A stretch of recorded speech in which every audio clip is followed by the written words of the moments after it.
Hey everyone, today we're diving into the collection framework in Java. It's a crucial part of the language, and understanding it can take your coding skills to the next level. At the core of the collection framework is the collection interface, which branches into lists, sets, and queues. Each has its own unique characteristics.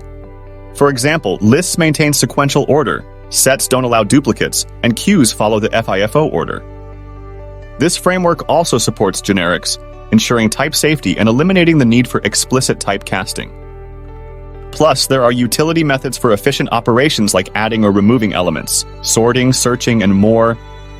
Let's say you want to create a list of strings.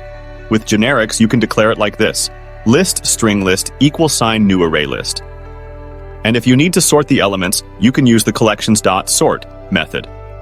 It's powerful and makes coding in Java a breeze.